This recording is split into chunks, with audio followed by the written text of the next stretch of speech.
Вы смотрите итоговый выпуск новостей о самых заметных событиях пятницы. 25 февраля вы узнаете из материалов наших корреспондентов. В студии Сергей Михедов. Здравствуйте. Коротко о главных темах. Большинство якутян поддерживают позицию президента и жителей республик Донбасса. Какие мнения по этому поводу выражают линчане?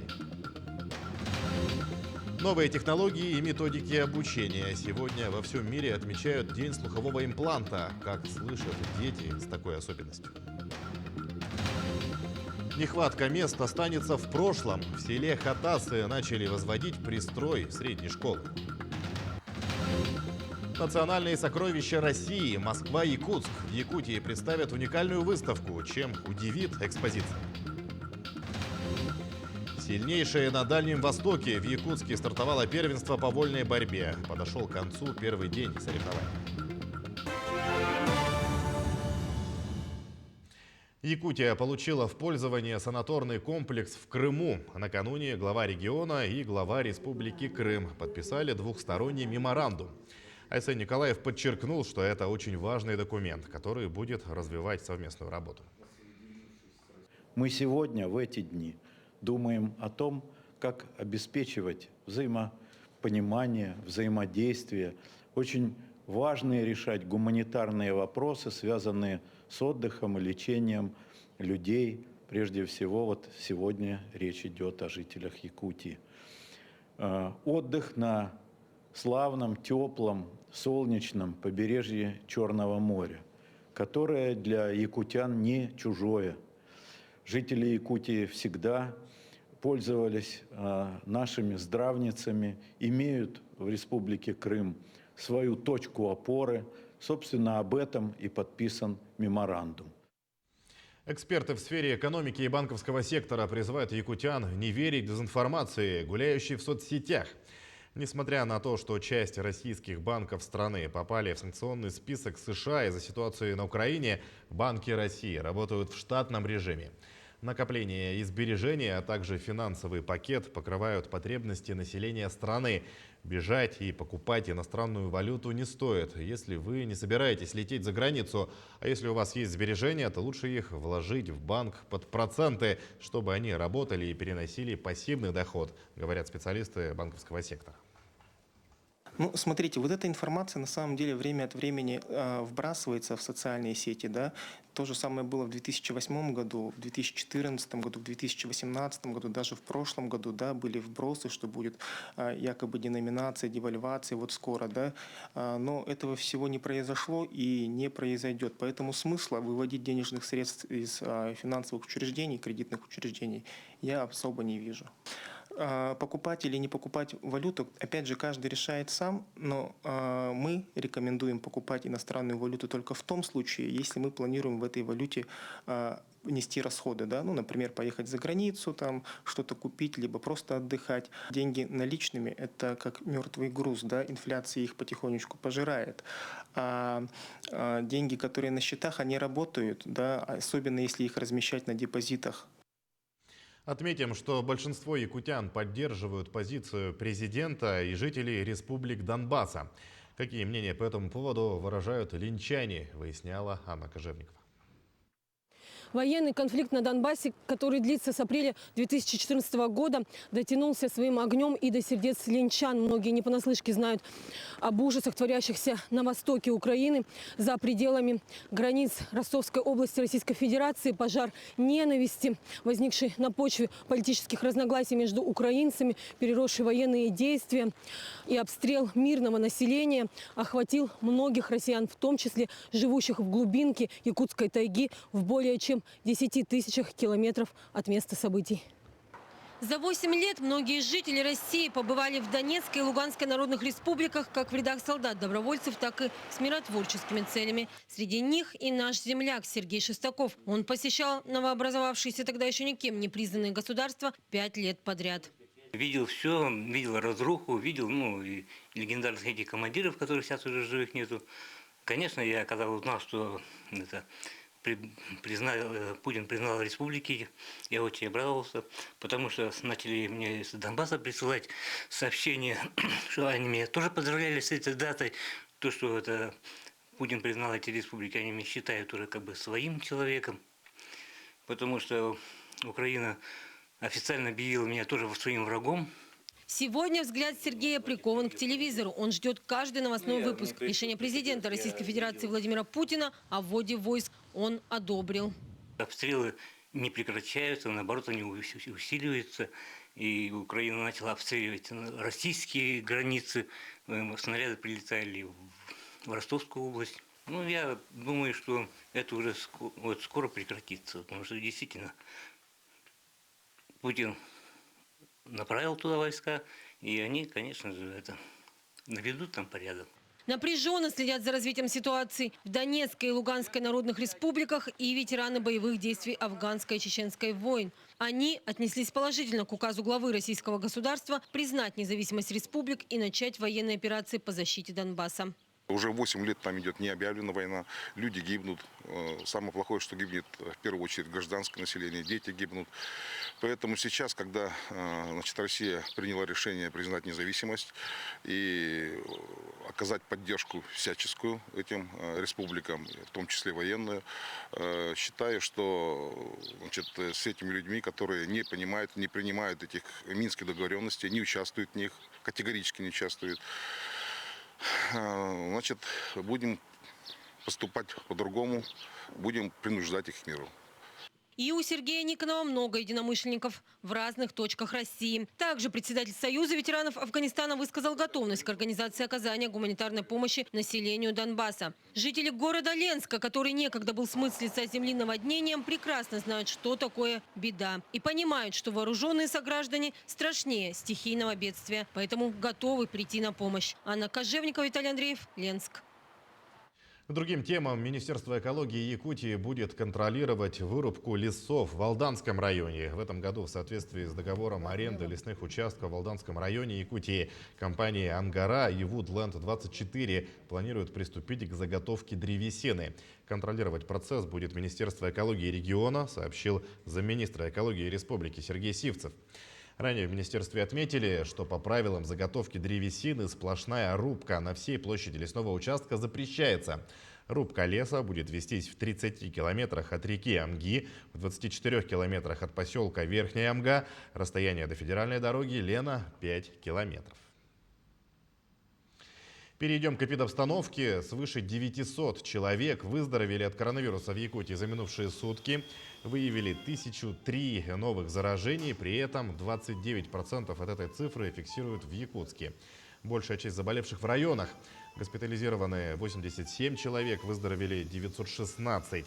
Всего лечение в стационарах получают 8% больных, в амбулаторных условиях 92%. Отмечается, что до 40% случаев связаны со штаммом Дельта, который вызывает тяжелые формы заболевания. При этом все тяжелые случаи у невакцинированных больных. Первым компонентом привиты почти 595 тысяч человек. Ревакцинацию прошли 142 тысячи якутян. Декада, посвященная Национальному дню здоровья, стартовала в Якутии. Так, в торгово-развлекательном комплексе Туймада провели акцию, где каждый желающий мог получить консультацию терапевта, измерить уровень артериального давления, пройти экспресс-тесты на определение уровня сахара и холестерина в крови, а также узнать свой ВИЧ-статус. Отметим, что сегодняшняя акция организована Минздравом республики совместно с движением «Волонтеры-медики». В течение декадника у нас запланировано как минимум 3 выезда с проведением экспресс-тестирования. Это совместно с волонтерами и медиками. И мы проведем это мероприятие еще и с Якутским медицинским колледжем совместно. И сами самостоятельно можем выехать. Кроме этого, у нас запланированы профилактические лекции, беседы по платформе онлайн с различными школами и высшими учебными заведениями. Большинство мероприятий, посвященных Дню здоровья в Алданском районе, проводят дистанционно. Врачи напоминают, сегодня, когда вирус продолжает распространяться, перед каждым из нас стоит задача сохранения здоровья. По возможности необходимо избегать мест массового скопления людей, а выходя из дома не следует забывать о масках. Также важно придерживаться оптимального режима и полноценно отдыхать. Чрезвычайно важен, подчеркивает реабилитолог, позитивный настрой. Корни многих болезней произрастают из недовольства собой и другими людьми. Нас окружает масса вещей, достойных внимания и радости. Нужно только уметь видеть их. Обязательно прогулки на свежем воздухе. Здоровый человек должен проходить не менее 10 тысяч шагов в день. Прогулки, что они дают прогулки? Спокойная ходьба, насыщение тканей кислородом идет, улучшается кровообращение, кровоснабжение всех органов, усиливается обмен веществ. Очень много у детей нарушений осанки, страдают у ребятишек речь, страдает русский язык. Ну и, разумеется, здоровье страдает. Хотелось бы, чтобы родители занимались больше с детьми, обращали внимание на них. Звук, который получается при стимуляции кохлеарным имплантом, отличается от естественного. Сегодня, 25 февраля, во всем мире отмечают День слухового импланта. О том, как слышат пациенты после имплантации и как растут дети с такой особенностью организма, узнавала Надежда Саханская. Ну, тут обычная батарейка, и каждый день ее меняем, заряжаем. И все. И он слышит уже. Микрофон тут находится. И все звуки тоже слышит через этот микрофон. Многие считают, что слух – одно из тех качеств человека, которое сопровождает его с самого рождения. Однако существуют такие люди, которые без слухового импланта находятся словно в вакууме. Однако распознать, что у ребенка есть глухота определенной степени, получается не всегда. Чаще всего дети в таком положении просто не разговаривают, потому что не могут воспроизводить окружающие их звуки. В 2018 году, да, 3,5 года ему было. И мы думали, почему он не разговаривает. Приехали обследоваться, и в сурдоцентре проверили и сказали, что он не слышит. С кохлеарным имплантом слух у человека включается подобно лампочке от осветительного прибора. Была глухота, но с появлением аппарата случается невероятное, и вот оно счастье. Человека начинают окружать звуки. Кохлеарная имплантация – это такое достижение медицинской науки, которое позволяет абсолютно глухому ребенку слышать, говорить и учиться даже в массовой школе. А после массовой школы он может поступить в обычное учебное заведение, высшее учебное заведение и стать вообще работоспособным. Да? Чтобы помочь социализироваться ребенку и раскрыть свой потенциал, уже не первый год в Якутске ведет свою деятельность дошкольный центр «Гнездышко». Здесь специализированные педагоги занимаются не только с детьми, но и с родителями, которые полностью вовлечены в коррекционный процесс ребенка. Мы принимаем детей от 0 до 7 лет, то есть от постановки диагноза до 7 лет. Срок реабилитации у нас составляет 5-6 недель, и к нам дети приезжают со всех уголков нашей республики. Основная цель нашей группы – это обучение родителей коррекционным методикам, чтобы они потом дома сами могли заниматься со своим ребенком. И для этого у нас есть школа родителя. Каждую пятницу родители проводят свои занятия, приносят свои игрушки, материалы. И потом мы смотрим и обучаем родителя, да, как улучшить это занятие, на что еще обратить внимание. Новые технологии, методики обучения, существенные достижения в научной медицине и, конечно, неравнодушное отношение к детям с такими особенностями здоровья. Пожалуй, все это и помогает в достижении одной из благородных целей – повышения эффективности реабилитации больных с тугоухостью и глухотой. Надежда Саханская, Семен Семенов, Георгий Григорьев, Якутск. Идем далее. В селе Хатасы начали возводить пристрой средней школы. Новый объект призван решить проблему нехватки мест в образовательном учреждении, рассказывает Власий Сергеев. Хатасская школа была построена в 2004 году. Сегодня в здании, рассчитанном на 400 мест, обучается 947 детей. В тесноте да не в обиде агропрофилированная школа продолжает активно участвовать в конкурсах и реализовывать различные проекты. Наша школа с 2016 года работает в агронаправлении как агробизнес-школа. В этом направлении у нас очень много достижений наших обучающихся, наших учителей, чем мы очень гордимся. И, конечно, наша площадь для того, чтобы детей развивать в той полной мере, в какой мы хотели бы, она не отвечает. Решить проблему нехватки мест должен пристрой, возведение которого началось 16 февраля. Он будет представлять собой трехэтажное здание общей площадью около 5000 квадратных метров. В нем будут размещены 19 учебных кабинетов, столовая, библиотека, мастерская, а также спортивные и актовые залы. Сегодня на объекте продолжается работа по забивке свай. По графику производства работа школа, кладка должна начаться в апреле месяце. И также по графику производства работ, коробка школы и отопление, фасад должны быть закончены в декабре. Пристрой будет соединен с действующим зданием теплым переходом, где планируется разместить оранжерею. Введение в эксплуатацию нового объекта позволит школе перейти в односменную форму обучения. Основная цель данного строительства – это переход в двухсменное на односменное обучение. Поэтому мы планируем 9, 10, 11 класс при вводе данного пристроя. Они будут обучаться в одну смену. И мы заранее с проектантом отработали, чтобы здесь обучение происходило с 5 по 11 класс. В школе отметили, что строительные работы идут согласно графику. Пристрой планируется ввести в эксплуатацию до конца текущего года. Власий Сергеев, Екатерина Амосова, Павел Пахомов, Хатасы, Якутск. В Русском театре в последний путь проводили актера и музыканта Сергея Цегейда. Много лет Сергей был заведующим музыкальной частью Русского театра имени Пушкина, был занят во многих спектаклях как актер и музыкант. Благодаря ему театр звучал, пел и дарил потрясающие музыкальные спектакли своим зрителям. Очень сложно вообще найти в мире такого человека, который, так же как Сергей, излучал бы свет, был бы настолько светлым, настолько непогрешимым, что ли. Работать с ним в одной команде вместе, когда вы погружены в материал, это было невероятным счастьем. Например, работа над спектаклем «Два берега одной победы» навсегда останется в моей памяти как самая лучшая работа над спектаклем, когда мы вчетвером с Сережей, с Ксюшей, с Мариной просто делали наши сцены, наш такой спектакль, в спектакле «Жизнь» на сцене. Нам будет очень его не хватать. Сергей Цегейда не только актер, но и композитор и аранжировщик. Солист группы «Немного солнца», актером в труппу Русского театра был принят в 2009 году. Запомнился зрителям ролями Андрея Белова в спектакле «Два берега одной победы», Яши в «Вишневом саду» и Петра Лосиниуса в «Созвездии Марии».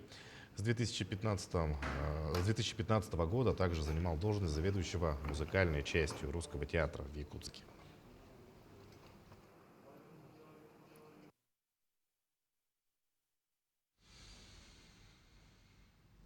Продолжаем выпуск. Фильм о реальных событиях, произошедших в советской Якутии в 40-е годы. Показ «Холодного золота» организовали в Доме дружбы народов имени Кулаковского для актеров, студентов, в том числе иностранных, а также ветеранов УФСБ.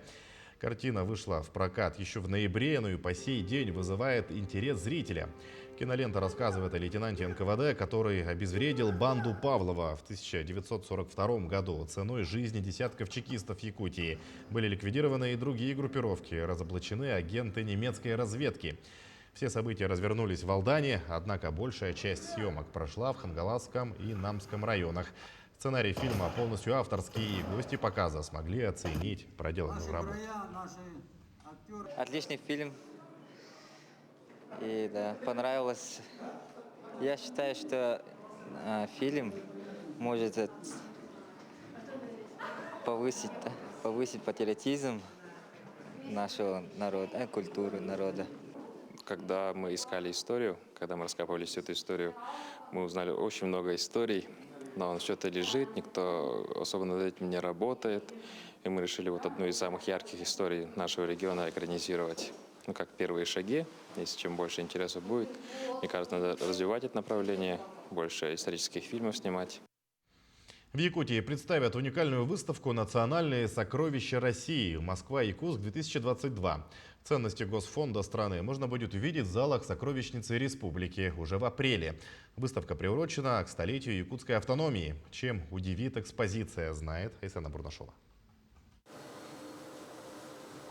Большая императорская корона – реплика, ничуть не уступающая оригиналу. Ее создали смоленские мастера в 2012 году как отражение ювелирного искусства 21 века. Корону украшают более 11 тысяч бриллиантов, десятки белых жемчужин, выстроенных в 2 ряда. Венчает изделие редкий по величине камень – турмалин.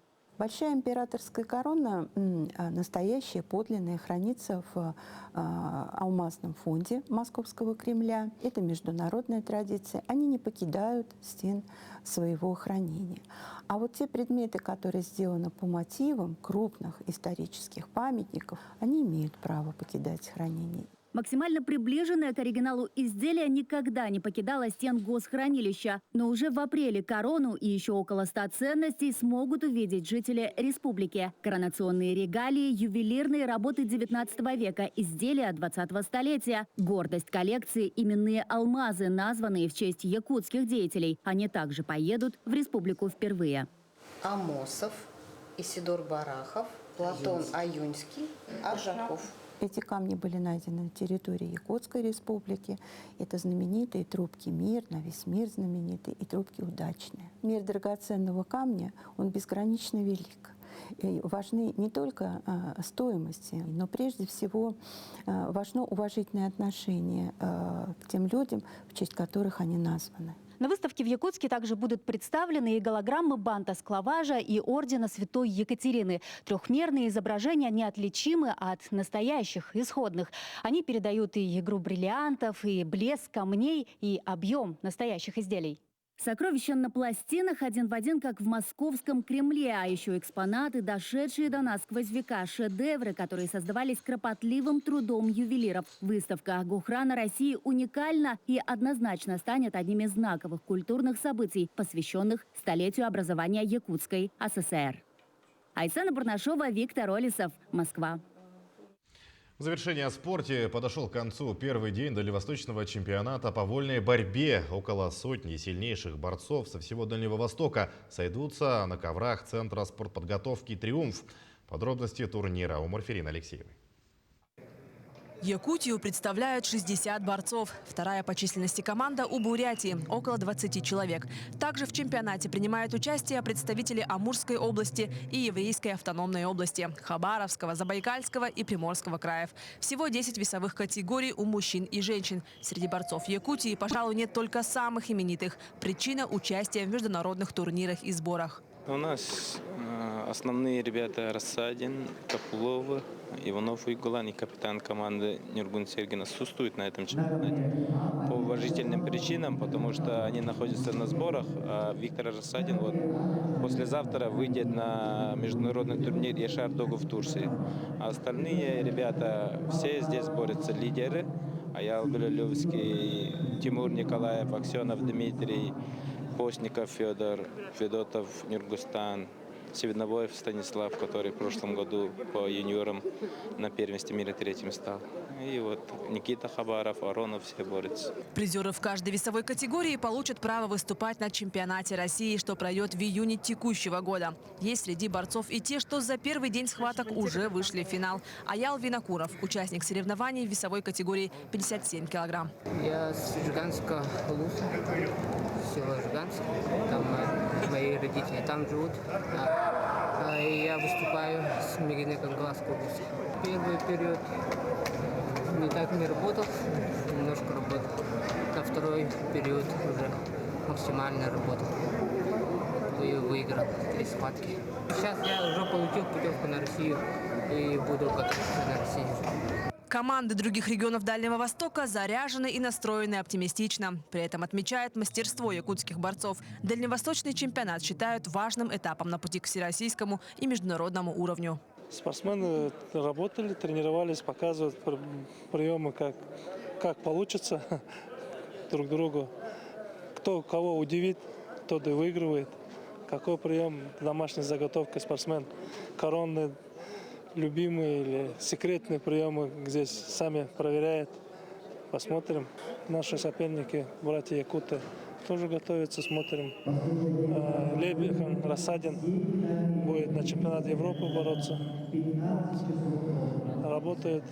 Сами борцы уже хорошо знакомы с соперниками. Якутск посещают не первый раз. Я знаю Семен Владимиров, Аксенов Дмитрий, знаю то, что они вот в моем весе выступают. Ну, победить сильнейший. Ну, организация на хорошем уровне.